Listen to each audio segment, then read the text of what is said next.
kababayan, huwag nyo nang hanapin ang mga pulis sa presinto sapagkat kami ay nasa inyo ng mga telepono. Dial 911, darating kami sa loob ng 5 minuto. Lilingkod sa bawat Pilipino at magbibigay ng tamang impormasyon para sa tahimik at maayos na Pilipinas. Police News Network, alagad ng batas, tagapagtaguyod ng balitang pulis, sandigan ng mamamayan, patnubay ng katotohanan. La Campo Crame, maghahatid ng pinakahuling kaganapan at nagbabagang balita. Ito ang PNN Police News Network. At ngayon, ang inyong mga tagapagbalita. Magandang hapon, Bagong Pilipinas. Kami ang inyong alagad ng batas, tagataguyod ng Balitang Pulis. Patrolwoman Mary Grace Artizuela mula sa PNP Anti-Cybercrime Group. At ngayong hapon, meron po ulit tayong guest co-host mula sa Philippine Navy na si Seaman First Class Journalist Elmo Gaspar. Magandang hapon sa iyo, sir. Magandang hapon din, ma'am. Maraming salamat po muli sa Philippine National Police sa pagbibigay sa amin ng oportunidad na maging guest co-host dito po sa Police Network News. Kami po ay maghahatid sa inyo ng tamang balita, kwento ng pulis at serbisyo para sa mamamayan at ito po ang PNP News Online. Ang pangunahing balita ng Police News Network, alagad ng batas, tagataguyod ng Balitang Pulis.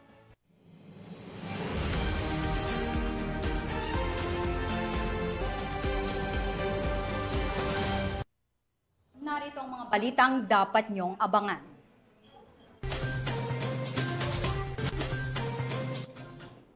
Halos 41 milyong pisong halaga ng shabu nasabat sa buy-bust operation sa Negros Oriental. Tatlong most wanted person sa Bulacan na aresto sa sunod-sunod na operasyon ng Bulacan PNP. At 2 individual arestado sa pagbebenta ng financial accounts at pekeng pera online.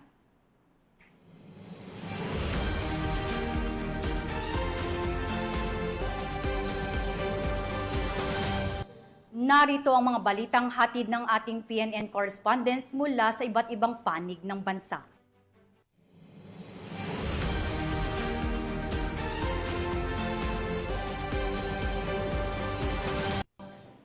Simulan natin ang balita mula sa bahagi ng Luzon.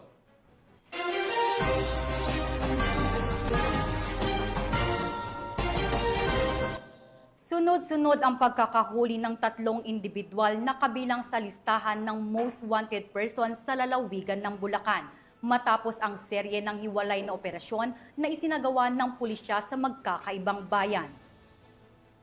Hindi naman titigil ang kapulisan sa pagtugis sa mga nagtatago sa batas at patuloy ang kanilang paninindigan para sa ligtas, payapa at maayos na pamayanan. Nakatutok dyan si Patrolwoman Gilly Peña.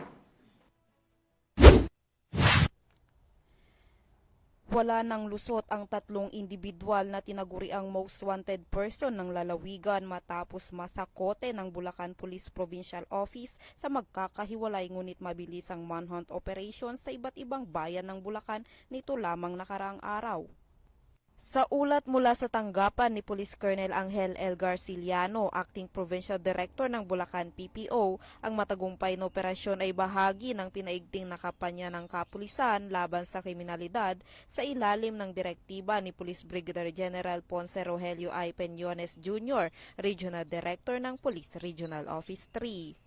Unang nasakote ang tinaguriang top 1 most wanted person ng Santa Maria, Bulacan. Kinilala siyang si alias RG, 45 anyos, binata, tricycle driver at residente ng Barangay Katmon, Santa Maria, Bulacan. Siya ay naaresto sa bisa ng warrant of arrest sa kasong rape na walang inirekomendang piyansa. Kasunod nito na aresto naman ng Balagtas MPS si alias Naldo, 48 anyos, may asawa, kusinero at residente ng Barangay Burol 2nd Balagtas, Bulacan. Tinuturing siyang top 5 most wanted person ng naturang bayan kaugnay ng kasong 2 counts of qualified theft na may nirekomendang piyansang 12,000 pesos sa bawat kaso.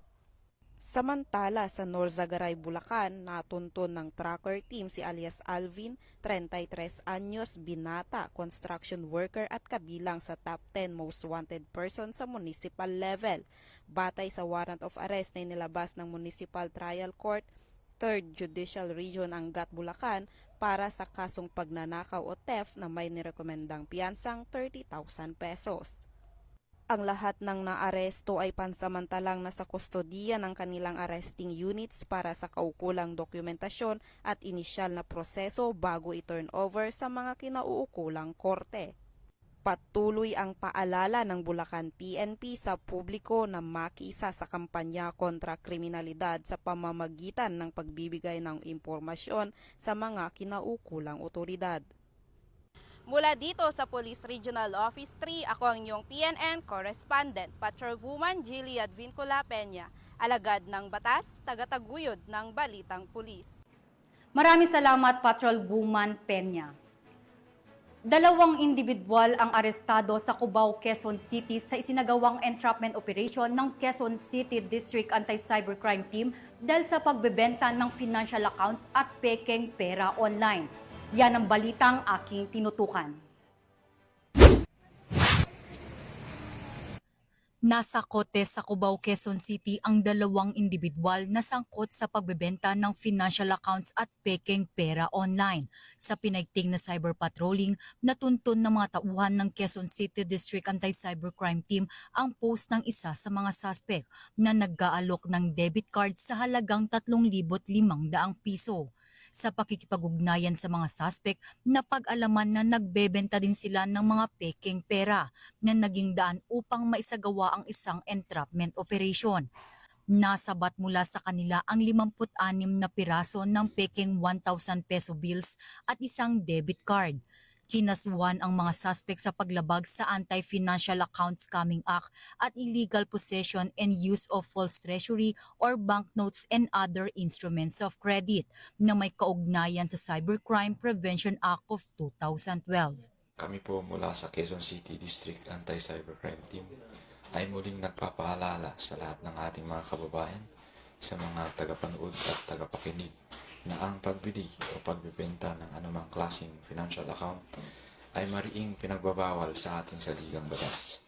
Specifically under Section 5 of RA 12010 or ang Anti-Financial Accounts Scamming Act or AFASA, dahil maaring magamit ito ng mga cybercriminals sa kanilang pag-i-scam at maitago ang kanilang mga pagkakakilanlan. Mula dito sa Campo Crame, ako ang inyong PNN Correspondent, Patrolwoman Mary Grace Artizuela, nagbabalita para sa Police News Network, alagad ng batas, tagataguyod ng balitang pulis. Maraming salamat, Patrolwoman Artizuela. Bumagsak sa kamay ng batas ang isang lalaki na may kinakaharap na 2 kaso ng rape matapos siyang maaresto sa ikinasang operasyon ng Bacnotan Municipal Police Station sa Bacnotan, La Union. Magbabalita dyan si Police Master Sergeant Marvin J. Cromero. Inaresto ng Bacnotan PNP si alias Crisanto, 44 taong gulang, isang karpintero at residente ng Barangay Bitala, Bacnotan, La Union, matapos isilbi ang 2 warrant of arrest kaugnay sa mga kasong qualified rape of a minor at qualified statutory rape. Ang operasyon ay sinagawa bandang alas 9 ng umaga sa Barangay Nagsimbaanan, Bacnotan, La Union. Matapos ang pag-aresto, dinala ang suspect sa Bacnotan District Hospital para sa medical exam at isinalin sa e-warrant at National Police Clearance System para sa dokumentasyon. Paalala sa publiko, hinihikayat ang lahat na agad magsumbong sa mga otoridad kung may nalalamang kahilintulad na krimen. Mula dito sa Ilocos Region, ako ang iyong PNN Correspondent, Police Master Sergeant Marvin J. Cromero, alagad ng batas, tagataguyod ng balitang pulis. Maraming salamat, Master Sergeant Romero. Walang ligtas sa batas ang isang individual matapos itong maaresto sa Cagayan sa bisa ng search warrant na isinilbi ng mga otoridad, kung saan nasamsam mula sa kanya ang hinihinalang illegal na droga at isang hindi lisensyadong baril. Patrolwoman Richelle Ledesma sa balita. arestado ang isang individual sa bayan ng Apari, Cagayan matapos i-implementa ng otoridad ang search warrant laban sa kanya dahil sa paglabag ng Republic Act 9165 Comprehensive Dangerous Drug Act of 2002 at Republic Act 10591 Comprehensive Firearms and Ammunition Regulation Act noong ika-15 ng Hulyo taong kasalukuyan. Kinilalang suspect na si Akadan, 44 na anyos, walang asawa at residente ng nasabing bayan. Ang paghalugog sa bahay ng naturang suspect ay nagresulta sa pagkakakumpiska ng mga sumusunod. 2 pirasong heat-sealed plastic transparent sachet na naglalaman ng puting crystalline substance na pinaniniwalaang shabu. 8 pirasong heat-sealed plastic transparent sachet na naglalaman ng puting crystalline substance na pinaniniwalaang shabu. 9 na piraso ng bukas na transparent plastic sachet na may bakas na pinaniniwalaang shabu. 1 pirasong itim na supot, 3 pirasong transparent plastic sachet, 1 unit ng kalibre 45 Colt MK4 na may serial number chamber loaded at may nakasingit na magazine na kargado ng 6 na pirasong bala para sa kalibre 45, 1 itim na holster, 5 maliit na rolled used aluminum foil, 17 pirasong lukot na aluminum foil, 2 lighter orange at green, 2 malalaking rolled aluminum foil, 1 pakete ng transparent plastic sachet, 3 pirasong bala para sa kalibre 38, 1 na itim na data cable box at 1 itim na sling bag. Ang naturang operasyon ay pinangunahan ng PNP Apari sa pangunguna ni Police Major Ignacio Dinulong Jr., Officer in Charge, kasama ang 1st Mobile Force Platoon, 2nd Cagayan Provincial Mobile Force Company at 3rd Maneuver Company Regional Mobile Force Battalion 2 na sinaksihan ng mga halal na opisyal sa barangay. Sa ngayon, ang narestong suspect kasama ang mga nakumpiskang ebidensya ay nasa pansamantalang kustodiya ng himpilan ng PNP Apari para sa dokumentasyon at tamang disposisyon. Mula dito sa Lambak ng Cagayan, ako ang inyong PNN correspondent, Patrolwoman Ledesma, alagad ng batas, tagataguyod ng Balitang Pulis. Maraming salamat, Patrolwoman Ledesma. Isang hinihinalang drug dealer ang naaresto sa ikinasang joint buy-bust operation ng Philippine Drug Enforcement Agency at Baguio City Police Office matapos mahuli sa aktong nagbebenta ng pinaghihinalaang shabu sa lungsod ng Baguio. Ibabalita yan ni Police Master Sergeant Lenny Valerio. Timbog ang isang individual sa matagumpay na entrapment operation na isinagawa ng Philippine Drug Enforcement Agency Cordillera Regional Special Enforcement Team o PDEA-CAR RSET kasama ang Ifugao Provincial Office at local police na nagresulta sa pagkaaresto ng isang drug dealer sa Barangay Pinsaw, Pilot, Baguio City nito lamang ika-16 ng Hulyo taong kasalukuyan. Kinilala ni Regional Director Derek Arnold C. Carayon ang suspect na si alias Jong, 50 anyos at residente ng Barangay Tabora, Baguio City na samsam mula sa operasyon ang 2 nut-tied plastic sachet na naglalaman ng humigit kumulang 150 gramo ng hinihinalang methamphetamine hydrochloride o shabu mula sa suspect. Ang suspect ay nakaharap sa kasong paglabag sa Section 5 Article 2 ng Republic Act 9165 o Comprehensive Dangerous Drugs Act of 2002. Ang Philippine National Police Cordillera ay patuloy sa mas pinaigting na kampanya laban sa illegal na droga upang mapanatili ang kapayapaan at kaayusan sa lugar. Mula dito sa rehiyon ng Cordillera, ito ang iyong PNN correspondent, Police Master Sergeant Lenny Valerio, alagad ng batas, tagataguyod ng Balitang Pulis. Maraming salamat, Master Sergeant Valerio. Formal nang nanumpa sa tungkulin si Police Brigadier General Nestor Babagay Jr. bilang bagong Regional Director ng Police Regional Office 5 sa ginanap na turnover of office ceremony sa Camp Olal, Legazpi City, Albay. Alamin ang mga naging kaganapan mula kay Police Staff Sergeant Tadeus Quintana.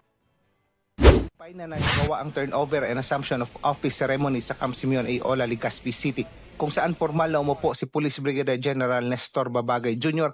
bilang Acting Regional Director ng Police Regional Office 5. Ipinasa ni outgoing Regional Director Police Brigadier General Andre P. Dizon ang responsibilidad at watawat ng PRO 5 sa harap ng mga opisyal, kawani at bisita bilang simbolo ng tiwala, pananagutan at patuloy na paglilingkod sa rehiyon. Pusong pasalamatan ang naging instrumento ng ating may kapal para maging able ako ng PRO 5. Unang-una, pasasalamat sa Pangulong Ferdinand Bongbong Marcos Jr.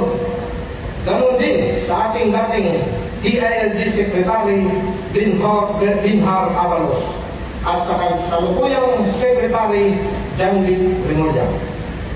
Tatlo din pong CPNP ang nagtiwala sa atin. Unang-una si Police General Benjamin Acorda Pangalawa, si Police General Romel Francisco Marbil. At pangatlo, si Police General Nicolas Torre III, ang ating kasulukuyang Chief PNP. Kinilala rin ang kanyang pamumuno sa pagpapatibay ng kampanya laban sa kriminalidad at pagsusulong ng makatao at maayos na serbisyo sa publiko. Ang seremonya ay pinangunahan ni PNP Chief Police General Nicolas D. Torre III na kinatawanan ni Police Lieutenant General Jose Melesio C. Nartates Jr., Deputy Chief PNP for Administration. Sa kanyang mensahe, binigyan diin ni Police Lieutenant General Nartates ang kahalagahan ng matatag na pamumuno sa pagpapatuloy ng advokasya ng PNP tungo sa mapayapa at ligtas na pamayanan. Of excellence and professionalism within the Philippine National Police. The turnover of command ceremony is not merely a formal tradition. It is a symbolic reaffirmation of our core values of integrity, continuity, and faithful service to our people. Samantala, mainit namang tinanggap ng PRO5 si Police Brigadier General Babagay Jr. na kinilala sa kanyang malawak na karanasan sa iba't ibang posisyon sa PNP at sa kanyang maayos na record sa pamumuno. Ipinahayag niya ang kanyang hangaring ipagpatuloy at higit pang paigtingin ang mga programang inulunsad ng kanyang naunang opisyal upang matiyak ang kapayapaan at kaayusan sa rehiyon. Sir, I am very honored and grateful to be given this chance to serve my fellow Bicolanos. Accepting this challenge is very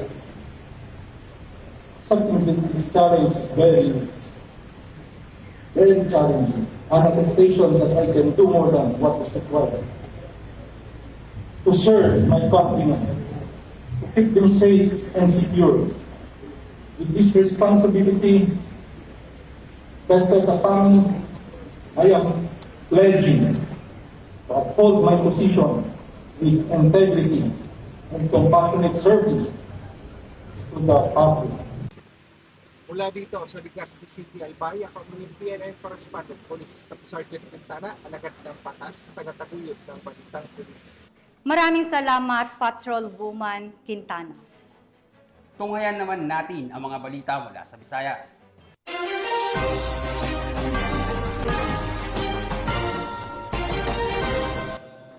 Isang matinding dakok sa operasyon ng iligal na droga ang naitala sa San Jose, Negros Oriental.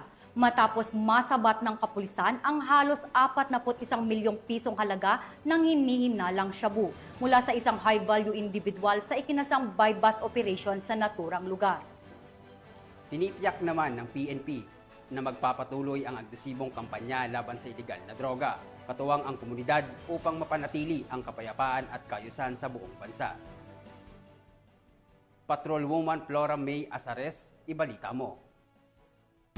Nakaisunod sa pagpakahilom, tanan na mga isulti pwedeng magamit, pabor, o bato kanima, taas ng korte sa Pilipinas, ha? Dapat kayo katawan, bukuha yung kagaling abogado, kung di ka kakuha, mahatag ang gobyerno rin usa. Dapat kayo katawan, bukuha yung kagalingon nga doktor, kung di ka kakuha, mahatag ang gobyerno rin usa. Nakasabot ka, wala?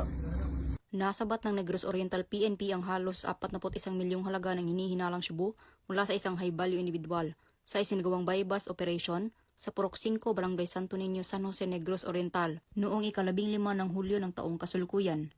Kinilala ni Police Colonel Ronan R. Claraval, Provincial Director ng Negros Oriental Police Provincial Office, ang sospek na si alias Pau, 36 anyos, na residente ng Barangay Hamanhak, Dumaguete City, Negros Oriental. Bandang alas 12:13 ng hating gabi, nang ikinasa ng mga operatiba ang naturang buy-bust operation na kung saan nagsilbing pusher-buyer ang isang pulis at nahuli sa aktong nagbibenta ang nasabing sospek. Kaagad inaresto ng mga otoridad ang sospek at nakumpiska mula rito ang 7 pakete ng hinihinalang shabu na may timbang na 600 gramo at may standard drug price na 40,800,000 pesos. Buy-bust money, backpack, isang cellphone, isang Ford Everest na sasakyan at susi. Kasalukuyang nasa kustodiya ng San Jose Municipal Police Station ang sospek at maharap sa kasong paglabag sa RA 9165 o Comprehensive Dangerous Drugs Act of 2002. As of today, the case is now under inquest proceedings and appropriate charges will be filed once the inquest proceeding is done. So to the members of the community, we urge you to help us in reporting the suspicious activities in your areas. You can call 911 for immediate police response or call the number of the police stations nearest. Mula dito sa Central Visayas, Ako ang inyong Police News Network Correspondent, Patrolwoman Flora May Asares. Alagad ng batas, tagataguyod ng balitang pulis. Maraming salamat, Patrolwoman Azares. Matagumpay na nasabat ng Iloilo City Police ang tinatayang mahigit 1 milyong halaga ng hininalang shabu sa ikinasang buy-bust operation na nagresulta sa pagkakaresto ng isang high-value individual. Nakibalita dyan si Patrolwoman Andrea Dominic de Palubos.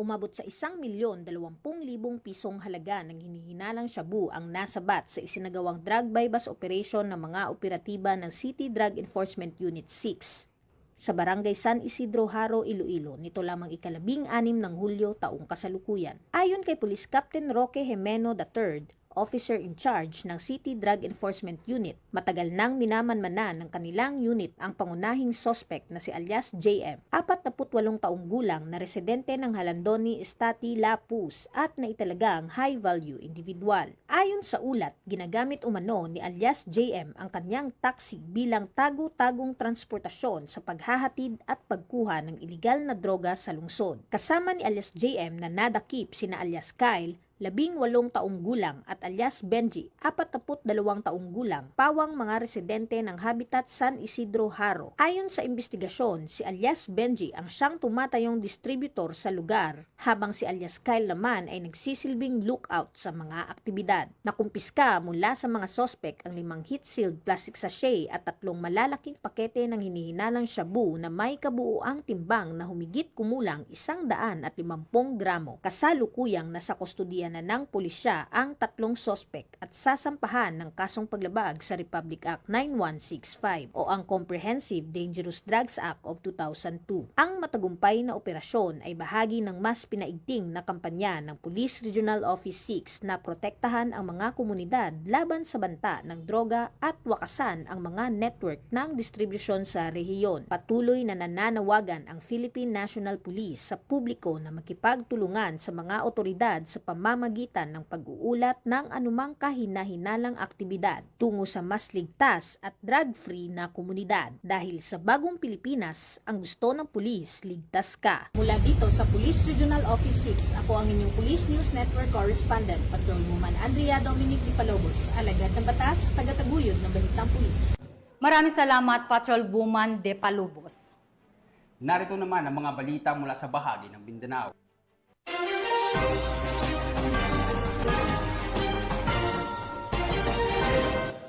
Sa kulungan ang naging hantungan ng 2 lalaki matapos mahulihan ng iligal na droga at baril sa ikinasang checkpoint operation ng pulisya sa Maguindanao del Sur. Sinisuguro naman ng PNP ang mas pinaigting na presensya ng pulisya sa mga lansangan upang panatilihin ang kaayusan at kaligtasan ng publiko. Ang report mula kay Patrolwoman Judy Ann Alibo. 2 lalaki ang naaresto ng mga operatiba ng Datupiang Municipal Police Station matapos mahulihan ng iligal na baril at hinihinalang shabu na nagkakalagang 176,000 pesos sa isinagawang checkpoint operation nito lamang ika-14 ng Hulyo taong kasalukuyan sa Barangay Kanguan, Datupiang, Maguindanao del Sur. Pinangunahan ni Police Captain Anthony A. Basanes, Acting Chief of Police ng Datupiang MPS, ang nasabing operasyon at kinilala ang mga sospek na sina alias Zimmer at Benji, kung saan nasabat ang mga sospek habang sakay ng motorsiklo. Sa isinagawang routine checkpoint, napansin ng mga pulis ang bahagi ng baril na nakalitaw sa baywang ng isa sa mga sospek, kaya't isinailalim sa masusing pag-inspeksyon. Nakumpiska mula sa mga sospek ang isang caliber 45 pistol, 4 na bala, isang magazine, 2 improvised shooter at tinatayang 25.9 gramo ng hinihinalang shabu at nagkakalagang 176,000 pesos. Kasalukuyang nasa kustodiya ng Datupiang MPS ang mga naarestong sospek at nakumpiskang ebidensya para sa dokumentasyon at tamang disposisyon.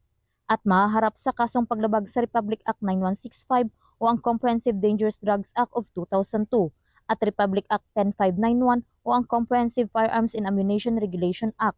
Ayon kay Police Colonel Sultan Salman H. Sapal, Provincial Director ng Maguindanao del Sur Police Provincial Office, ang matagumpay na operasyon ay patunay sa matatag na kampanya ng PNP laban sa kriminalidad.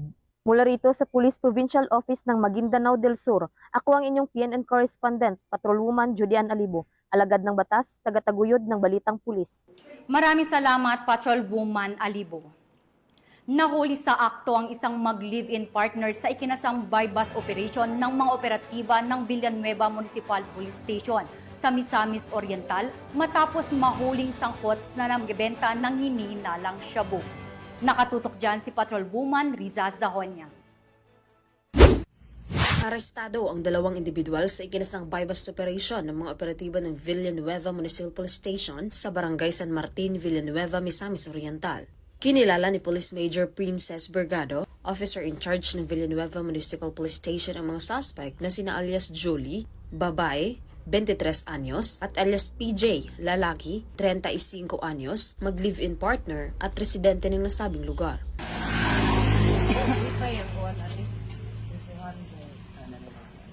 Sa ikinasang operasyon ng mga operatiba ay nakumpiska ang mga maliliit na pakete ng hinihinalang shabu, isang cellphone, 2 wallet at isang 500 peso bill na ginamit bilang buy-bust money. Naharap ang mga suspect sa kasong paglabag sa RA 9165 o Comprehensive Dangerous Drugs Act of 2002. Mula dito sa Northern Mindanao, ako ang inyong Police News Network correspondent, Patrolwoman Riza Zahonya, alagad ng batas, tagataguyod ng Balitang Pulis. Maraming salamat, Patrolwoman Riza Zahonya. Naaresto ng mga otoridad ang isang individual na kabilang sa talaan ng high-valued individual sa bisa ng search and warrant operation na isinagawa ng kapulisan sa Davao City. Narito ang detalye sa report mula kay Patrolwoman Bernamay Lapus. Arestado ang isang high-value individual na kabilang sa top 2 sa lungsod sa isinagawang search operation ng mga operatiba ng Regional Police Drug Enforcement Unit 11, City Drug Enforcement Unit at iba pang unit ng pulisya noong Hulyo 16 taong kasalukuyan sa Purok 6B, Barangay Boulevard, Davao City. Kinilala ni Police Major Minar D. Pascual, hepe ng RPDU 11, ang suspect na si alias Huntoy, 47 anyos, walang trabaho at residente sa naturang lugar. Isinagawa ang operasyon sa bisa ng Search Warrant number 2562 kaugnay sa paglabag sa Republic Act 9165 o ang Comprehensive Dangerous Drugs Act of 2002. Nasamsam mula sa suspect ang 4 na pakete ng hinihinalang shabu na may bigat na humigit kumulang 90 grams at tinatayang halaga ng 612,000 pesos, isang sling bag at marked money na ginamit sa operasyon. Ang suspect ay kasalukuyang nasa kustodiya na ng mga otoridad at mahaharap sa kasong paglabag sa RA 9165. Samantala, patuloy ang Police Regional Office 11 sa pagsasagawa ng mga operasyon upang supilin ang lahat ng uri ng iligal na mga aktibidad bilang bahagi ng kanilang tungkuling panatilihin ang kapayapaan at kaayusan sa rehiyon. Mula dito sa Police Regional Office 11, ako ang inyong PNN correspondent, Patrolwoman Bernamay Lapus, alagad ng batas, tagataguyod ng Balitang Pulis. Maraming salamat, Patrolwoman Bernabé Lapus. At yan ang mga balitang nakalap ng ating PNN correspondents mula Luzon, Visayas at Mindanao. Muli ang aming taos-pusong pasasalamat sa masusugid na manonood ng Police News Network. At syempre sa ating guest co-host ngayon na si Seaman First Class Journalist Elmo Gaspar. Na mula po sa Philippine Navy, baka po may gusto po kayong batiin, sir? Yes, ma'am. Thank you, ma'am.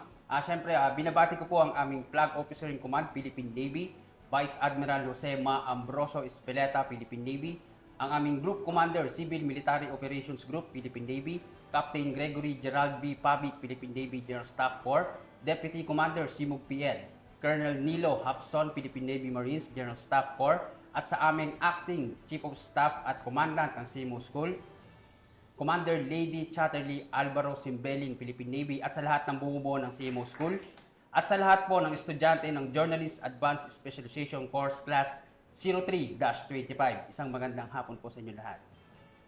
Sa ngalan ng pamunuan ng Philippine National Police sa pangunguna ni PNP Chief Police General Nicolas Torre III at sa pamumuno ni President Ferdinand Bongbong Marcos Jr., kami ay maglilingkod sa bawat Pilipino at magbibigay ng tama at balanseng balita. At kami po ay muling nagpapaalala na huwag nyo na pong hanapin ang mga pulis sa mga presinto sapagkat kami ay nasa inyo ng mga telepono. Dial 911, darating kami sa loob ng 5 minuto. Dahil dito sa bagong Pilipinas, ang gusto ng pulis, ligtas ka. Mula rito sa tanggapan ng tagapag-ugnay ng pambansang pulisya, kami ang inyong alagad ng batas, tagataguyod ng Balitang Pulis, Patrolwoman Mary Grace Artizuela mula sa PNP Anti-Cybercrime Group. At ako naman si Seaman First Class Journalist Elmo Gaspar, Philippine Navy, naghahatid ng tamang balita, kwento ng pulis at serbisyo para sa mamayan at ito ang PNP News Online. Ang pangunahing balita ng Police News Network.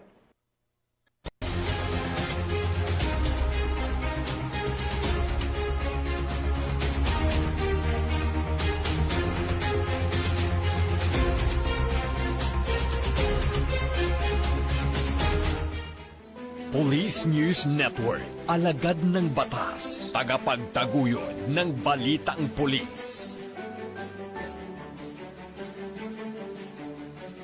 Mga kababayan, huwag nyo nang hanapin ang mga pulis sa presinto sapagkat kami ay nasa inyo ng mga telepono. Dial 911, darating kami sa loob ng 5 minuto.